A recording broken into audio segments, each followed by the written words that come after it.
আসতে পারি ম্যাম? আসো। এই, তুমি কি হাসিব ভাইয়ের ছেলে রাফি? জি ম্যাম। এই, তুমি আমাকে ম্যাম বলছো কেন? আমাকে আন্টি বলবে, কেমন? Okay ma'am. কি? আবার ম্যাম? ও, দুঃখিত আন্টি। এই তো, এবার ঠিক আছে। আর যে জন্য তোমাকে এখানে ডাকলাম, আমার একজন ম্যানেজার লাগবে। শুনেছি তুমি খুব ভালো স্টুডেন্ট। তোমার আব্বু তোমার ব্যাপারে সব বলেছে। তুমি কি পারবে? কি বলেন আন্টি? আমি কি এটা সামলাতে পারবো? আমাদের পুরনো ম্যানেজার তোমাকে সবকিছু বুঝিয়ে দিবে। জি আন্টি। আর ঠিক তখনই মিমের ফোন। আমি ফোনটা কেটে দিলাম। কি হলো রাফি, কার ফোন ছিল? আমার এক বন্ধুর। কেটে দিলে কেন? রিসিভ করো। না আন্টি, আমি ম্যানেজ করে নিব। ওকে, তাহলে তুমি এখন আসতে পারো। কাল থেকে কাজে জয়েন করবে। ওকে আন্টি, আসি। আন্টির অফিস থেকে বেরিয়েই পাগলি মিমটাকে কল দিলাম। কিছু সময় রিং হওয়ার পর রিসিভ করলো। হ্যালো মিম। হুম, তোমাকে কত কল দিলাম, ধরলে না কেন? আমি একটা কাজে ছিলাম, তাই তোর কলটা রিসিভ করতে পারি নাই রে। সরি। ওকে, ঠিক আছে। বিকেলে ঘুরতে যাওয়ার কথা মনে আছে? হুম, আছে। কিন্তু আজ না গেলে হয় না? না, যেতেই হবে। কোনো কথা শুনতে চাই না। আসলে খুব ক্লান্ত লাগছে তো তাই। ও আচ্ছা, শোনো, বেশি সময় থাকা লাগবে না। ওকে ঠিক আছে। কখন বের হব? তুমি এখন কোথায়? এই তো বাসার কাছে চলে আসছি। আচ্ছা শোনো, বাসায় পৌঁছেই ফ্রেশ হবে, তারপর লাঞ্চটা করে রেডি হয়ে থাকবে। আমি গাড়ি নিয়ে এসে তোমাকে নিয়ে যাব। আচ্ছা ঠিক আছে। মিমের ফোন কলটা কেটে দিয়ে ফ্রেশ হতে চলে গেলাম। 30 মিনিট পর মিম এসে আমাকে নিয়ে গেল। আর গাড়িতে যেতেই মিম আমার চোখ বেঁধে দেয়। মিম, এ তুই কি করছিস? এই, একদম চুপ। এত কথা বলো কেন?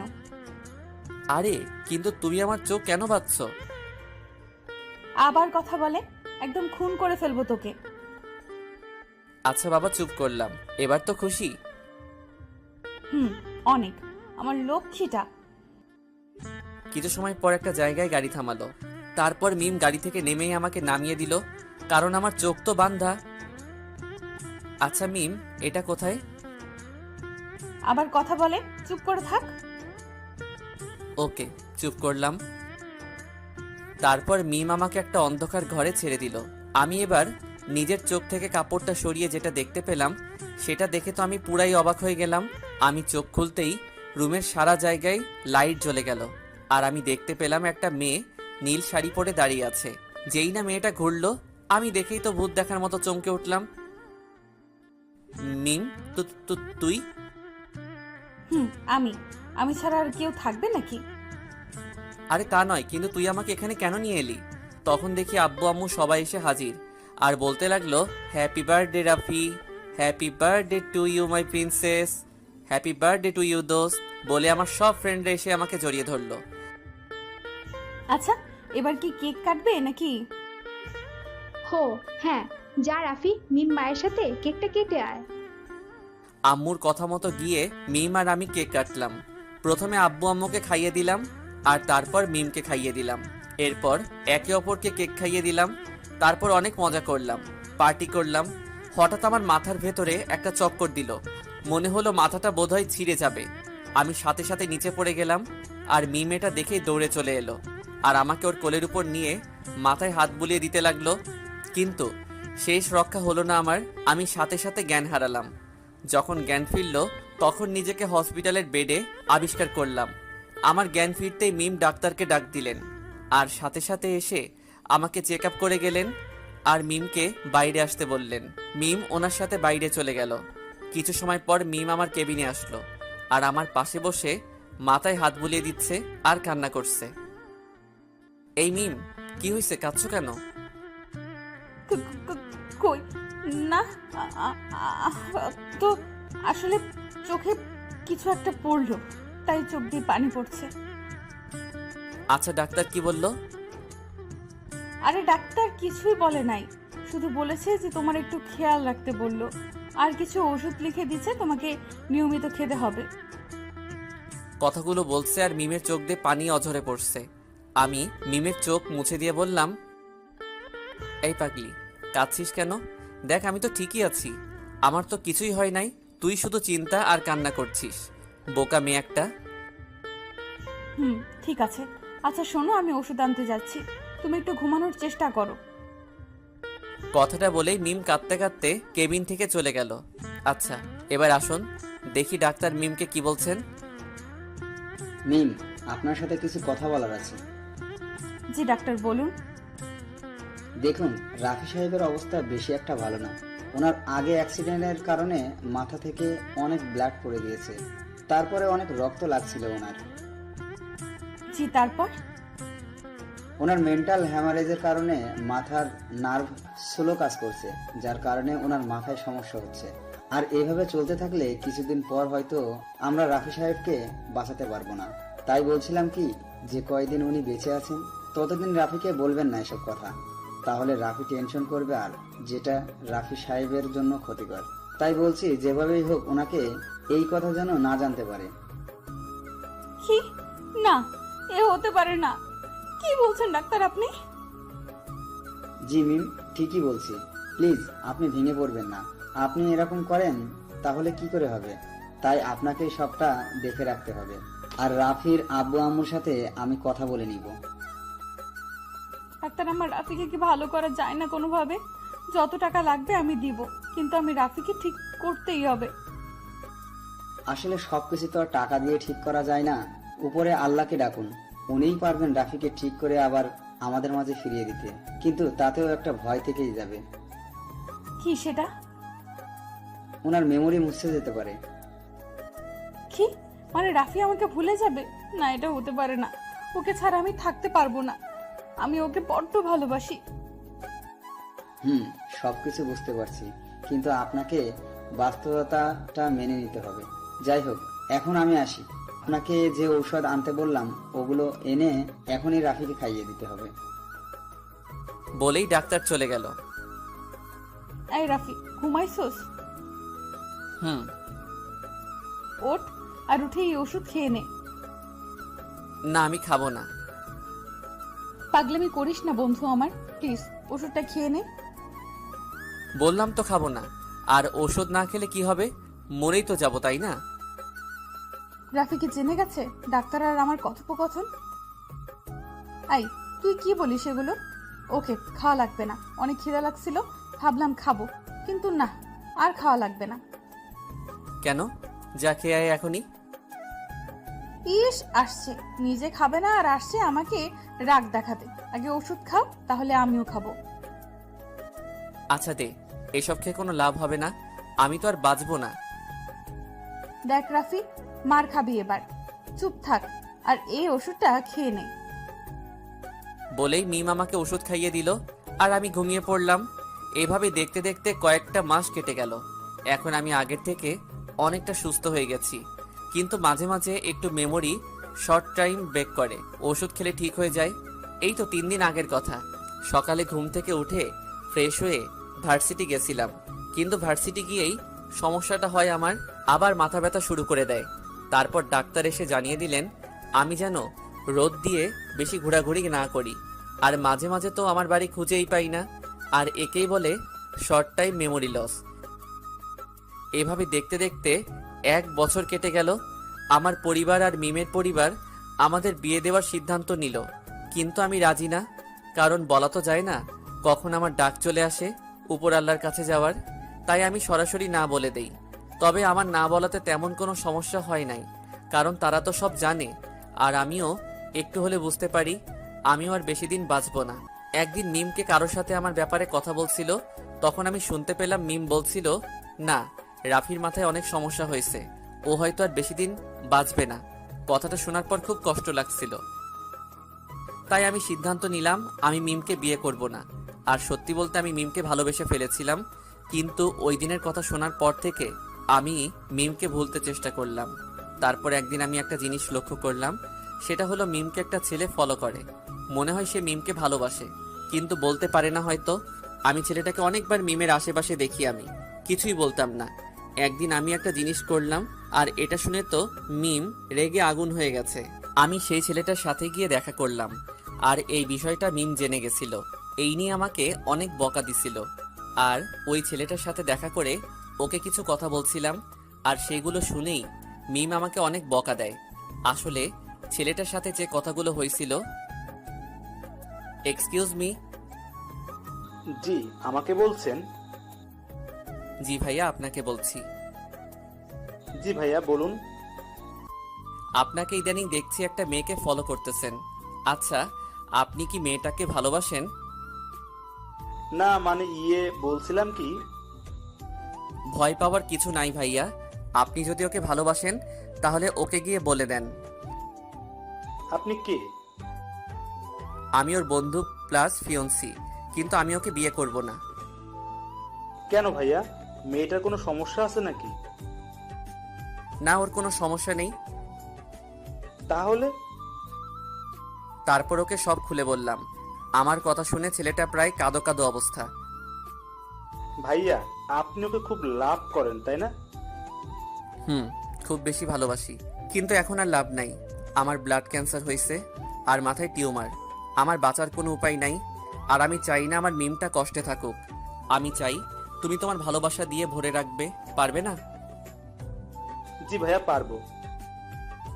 যাক, শুনে নিশ্চিত হলাম। আচ্ছা, আপনার নাম কি ভাইয়া? আমার নাম রাহুল। আপনি কি করেন?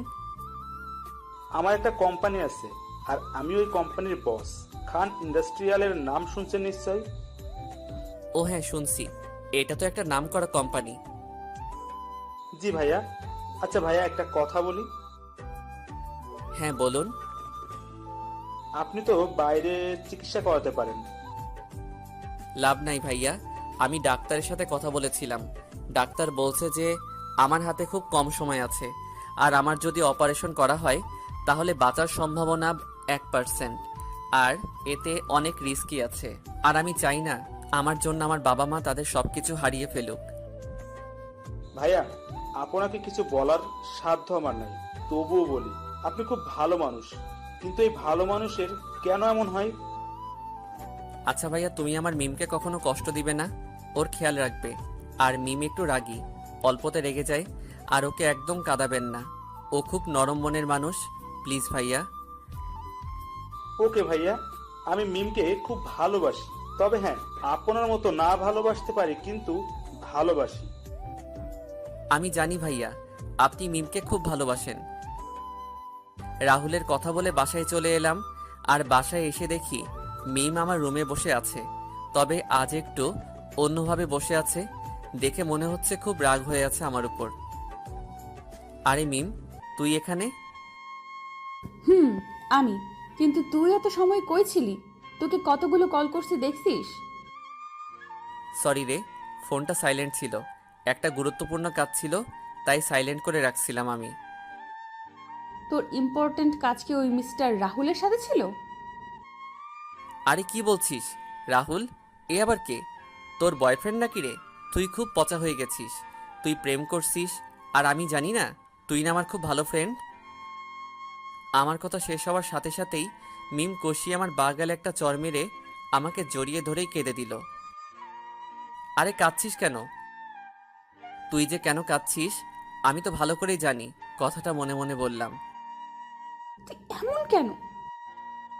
কেন রে, আমি কি করলাম? তুই তো আমাকে মারলি।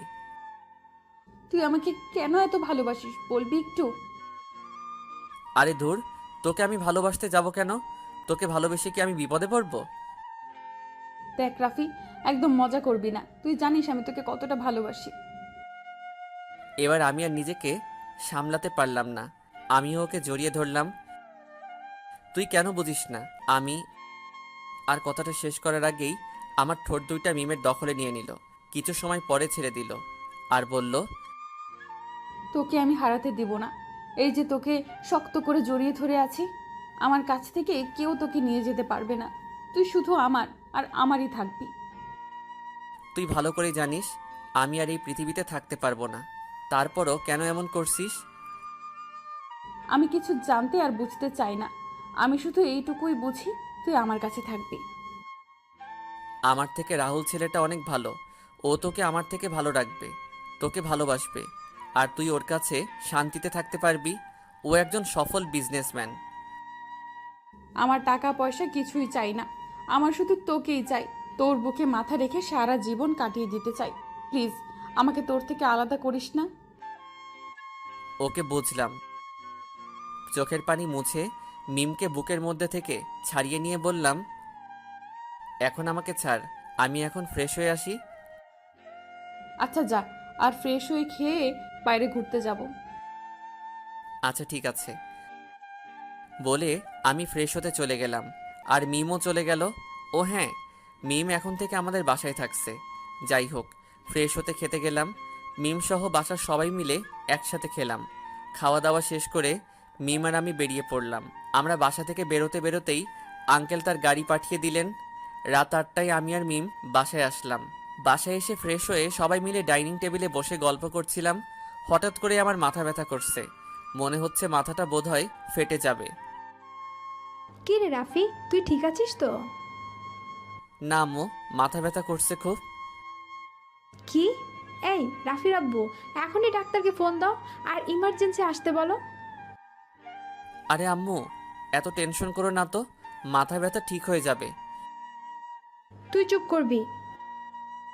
কিছুক্ষণ পর ডাক্তার আসলো আর আমাকে চেক আপ করে কিছু ওষুধ লিখে দিল, সাথে একটা ঘুমের ওষুধও দিল। আমি ওষুধ খেয়ে লম্বা একটা ঘুম দিলাম। দীর্ঘ 5টা বছর পর আজকে আমার মৃত্যুবার্ষিকী। কি আপনারা অবাক হচ্ছেন? তাহলে আপনাদের পরিষ্কার করে বলি, সেই দিন ঘুমানোর পর কি হয়েছিল। আমি ডাক্তার দেওয়া ওষুধকে ঘুমিয়েছিলাম ঠিকই, কিন্তু ওই ঘুমই ছিল আমার শেষ ঘুম।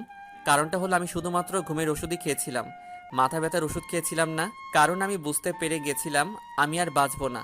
তাই আমি চাই না যে আমার জন্য আমার পরিবার, তারপর মিম, এরা কষ্ট পাক। আর যদিও এর থেকে বেশি কষ্ট হলো বাবা মা তার একমাত্র ছেলেকে নিজেদের চোখের সামনে এভাবে চলে যেতে দেখতে পারে না। আমার কিছুই করার ছিল না। ও হ্যাঁ, মিমের বিয়ে হয়ে গেছে। আপনারা যার কথা ভাবছেন, ঠিক রাহুলের সাথে বিয়েটা হয়েছিল। যদিও মিমের এতে মত ছিল না, কিন্তু রাহুল ওকে মানিয়ে নিতে পেরেছে। খুব ভালোবাসে রাহুল মিমকে, আর মিমের একটা কিউট ছেলে হয়েছে। আর ওর ছেলের বয়স 4 বছর। তবে খুব বাজি, দেখতে হবে না ছেলেটাকার। আর ওর নাম রাখছে রাফি আহমেদ। এই নাম রাখার পিছনে একটা কারণ আছে, কারণটা হলাম আমি। আমার স্মৃতিগুলোকে আঁকড়ে ধরে বাঁচার জন্য চলুন ওদের ঝগড়া উপভোগ করা যাক। আব্বু আব্বু দেখ, আম্মু আমার কাছে কথা বলতে না। লাফি মামা ছবি দেখে তাকিয়ে কান্না করতে। রাফি বাবা, তুমি আমার কাছে আসো, তোমার আম্মু একটু পরেই তোমার কাছে আসবে। আচ্ছা আব্বু, লাফি মামা তুতাই তাতে। তোমার লাফি মামা ওই আকাশে থাকে, আকাশের তারা হয়ে। ও আত্মা বুদ্ধি। এই তো আমার লক্ষ্মী ছেলে। আমি মারা যাওয়ার পর রাহুল আমার আব্বু আম্মুকে খুব কেয়ার করে। এখন তাদের ছেলে রাহুল আর আব্বু আম্মুও রাহুলের মাঝে আমাকে খুঁজে পায়। যাই হোক, অনেক কথা বলে ফেলেছি, এখন আসি। বাই, কথা হবে অন্য কোনো দিন, অন্য কোনোখানে। তার আগে সবাই ভালো থাকুন, সুস্থ থাকুন। আল্লাহ হাফেজ।